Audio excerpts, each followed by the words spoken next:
Hello, everyone, and welcome to another night of reading from Alice in Wonderland. And I will be reading Chapter 6, Pig and Pepper. For a minute or two, she stood looking at the house and wondering what to do next, when suddenly a footman in livery came running out of the wood. She considered him to be a footman because he was in livery. Otherwise, judging by his face only, she would have called him a fish. He rapped loudly at the door with his knuckles. It was opened by another footman in livery with a round face and large eyes like a frog. And both footmen, Alice noticed, had powdered hair that curled all over their heads.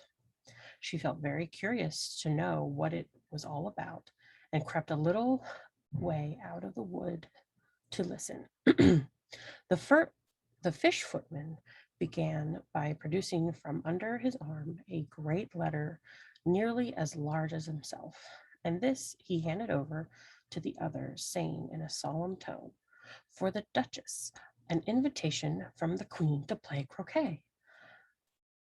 The frog footman repeated in the same solemn tone, only changing the order of the words a little, "From the Queen, an invitation for the Duchess to play croquet." Then they both bowed low and their curls got entangled together. Alice laughed so much at this that she had to run back into the wood for fear of their hearing her. And when she next peeped out, the fish footman was gone, and the other was sitting on the ground near the door, staring stupidly up into the sky. Alice went timidly up to the door and knocked. "There is no sort of use in knocking," said the footman, "and that for two reasons. First, because I am on the same side of the door as you are. Secondly, because they're making such a noise inside, no one could possibly hear you." And certainly there was a most extraordinary noise going on within, a constant howling and sneezing, and every now and then a great crash, as if a dish or kettle had been broken to pieces. "Please then," said Alice, "how am I to get in?" "There might be some sense in your knocking," the footman went on without attending to her. "If we had the door between us, for instance, if you were inside, you might knock, and I could let you out, you know." He was looking up into the sky all the time he was speaking, and this Alice thought decidedly uncivil.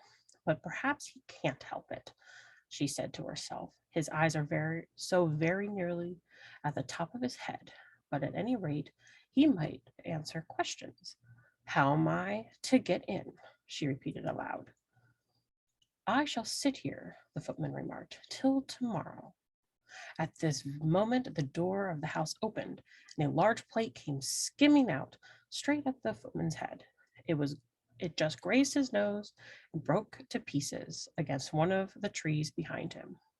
"Or the next day, maybe," the footman continued in the same tone, exactly as if nothing had happened. "How am I to get in?" asked Alice again in a louder tone. "Are you to get in at all?" said the footman. "That's the first question, you know." It was, no doubt, only Alice did not like to be told so. "It's really dreadful," she muttered to herself, "the way all the creatures argue. It's enough to drive one crazy." The footman seemed to think that this is good opportunity for repeating his remark with variation. "I shall sit here," he said, on and off, for days and days." "But what am I to do?" said Alice. "Anything you'd like," said the footman, and began whistling. "Oh, there's no use in talking to him," said Alice desperately. "He's perfectly idiotic." And she opened the door and went in. The door led right into a large kitchen, which was full of smoke from one end to the other. The Duchess was sitting on a three-legged stool in the middle, nursing a baby. The cook was leaning over the fire, stirring a large cauldron, which seemed to be full of soup.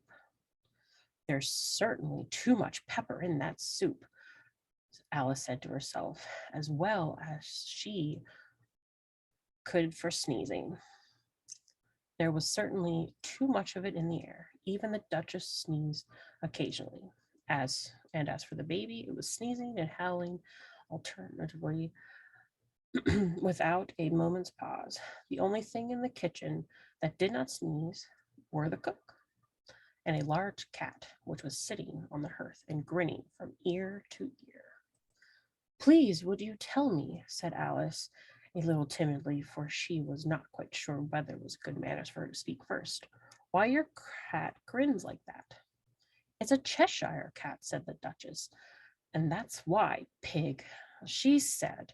The last word was such a sudden violence that Alice quite jumped. But she saw in another moment that it was addressed to the baby and not to her, so she took courage and went on. I didn't know that Cheshire cats always grinned. In fact, I didn't know that cats could grin. They all can, said the Duchess, and most of them do. I don't know any that do, Alice said very politely, feeling quite pleased to have got into a conversation. You don't know much, said the Duchess, and that's a fact.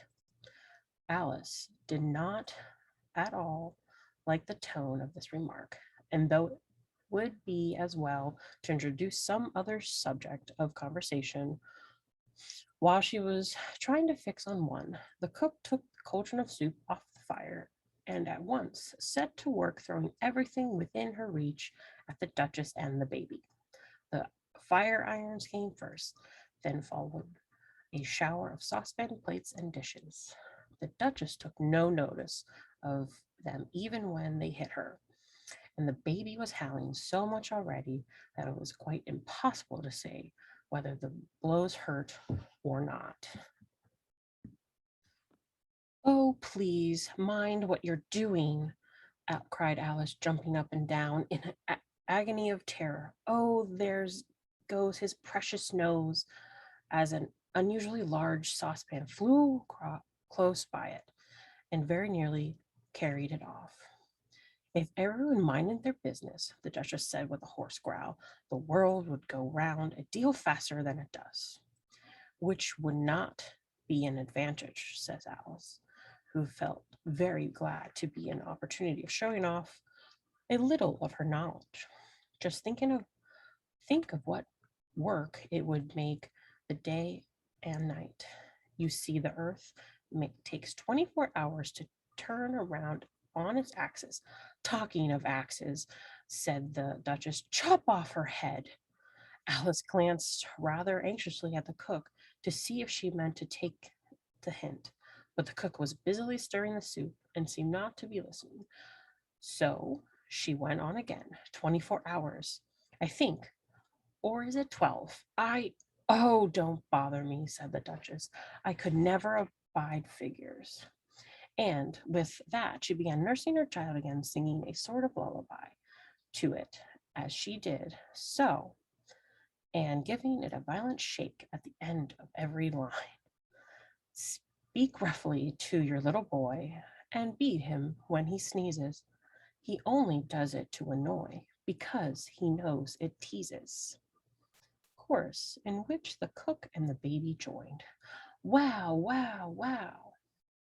While the Duchess sang the second verse of the song, she kept tossing the baby violently up and down, and the poor little thing howled so that Alice could hardly hear the words. I speak severely to my boy. I beat him when he sneezes, for he can thoroughly enjoy the pepper when he pleases. Chorus. Wow, wow, wow. Here, you may nurse it a bit if you like, the Duchess said to Alice, flinging the baby at her as she spoke. I must go and get ready to play croquet with the Queen. And she hurried out of the room. The cook threw a frying pan after her as she went out, but it just missed her. Alice caught the baby with some difficulty, as it was a queer-shaped little creature, and held out its arms and legs in all directions, just like a starfish, thought Alice. The poor little thing was snorting like a steam engine, when she caught it and kept doubling itself up and straightening itself out so that altogether for the first minute or two, it was as much as she could do to hold it. As soon as had made out the proper way of nursing it, which was to twist it up into a sort of knot and then keep tight hold of its right ear and left foot so as to prevent it undoing itself. She carried it out into the open air. If I don't take this child away with me, thought Alice, they're sure to kill it in a day or two. Wouldn't it be murder to leave it behind? She said the last word aloud, and the little thing grunted in reply. It had left off sneezing by this point. Don't grunt, said Alice. That's not at all proper way of expressing yourself. The baby grunted again, and Alice looked very anxiously into its face to see what was the matter with it. There could be no doubt that it had a very turned up nose, much more like a snout than a real nose. Also, its eyes were getting extremely small for a baby, although Alice did not like the look of it, the thing at all. But perhaps it was only sobbing, she thought, and looked into its eyes again to see if there were any tears. No, there were no tears. If you're going to turn into a pig, my dear, said Alice seriously, I'll have nothing more to do with you. Mind now. The poor little thing sobbed again, or grunted. It was impossible to say which, and they went on for some while in silence. Alice was beginning to think to herself, now, what am I to do with this creature when I get home? When it grunted again, so violently that she looked down at its face in some alarm. This time there could be no mistake about it. It was neither more or less than a pig, and she felt that it would be quite absurd for her to carry it further. So she set the little creature down and felt quite relieved to see it trot away quietly into the wood. If it had grown up, she said to herself, it would have made a dreadful, ugly child. But it makes rather a handsome pig, I think. And she began thinking over other children she knew who might do very well as pigs. And she just saying to herself, if I only knew the right way to change them, when she was a little startled by seeing the Cheshire cat sitting in a burrow of a tree a few yards away. The cat only grinned when it saw Alice. It looked good-natured, she thought. Still, it had very long claws and a great many teeth, so she felt that it ought to be treated with respect. Cheshire puss, she began rather timidly, as she did not at all know whether it would like the name. However, it only grinned a little wider. Come, it's pleased so far, thought Alice, and she went on. Would you tell me, please, which way I ought to go from here? That depends a good deal on where you would like to go, said the cat. I don't much care where, said Alice. Then it doesn't matter which way you go, said the cat. So long as I get somewhere, Alice added as an explanation. Oh, you're sure to do that, said the cat, if you only walk long enough. Alice felt that this could not be denied, so she tried another question. What sort of people live about here? In that direction, the cat said, waving its right paw around, lives a hatter, and in that direction, waving the other paw, lives a March hare. Visit either you like. They're both mad. But I don't want to go among mad people, Alice remarked. Oh, you can't help that, said the cat. We're all mad here. I'm mad. You're mad. How do you know I'm mad? Said Alice. You must be, said the cat, or you wouldn't have come here. Alice didn't think that proved it at all. However, she went on, and how do you know that you're mad? To begin with, said the cat, a dog's not mad. You grant that? I suppose so, said Alice. Well, then, the cat went on, you see, a dog growls when it's angry and wags a tail when it's pleased. Now I growl when I'm pleased and wag my tail when I'm angry. Therefore, I'm mad. I call it purring, not growling, said Alice. Call it what you like, said the cat. Do you play croquet with the queen today? I should like it very much, said Alice, but I haven't been invited yet. You'll see me there, said the cat, and vanished. Alice was not much surprised at this.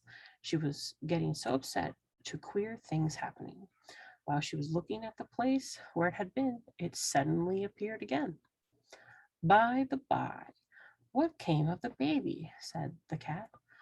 I'd nearly forgotten to ask. It turned into a pig, Alice quietly said, just as if it had come back in a natural way.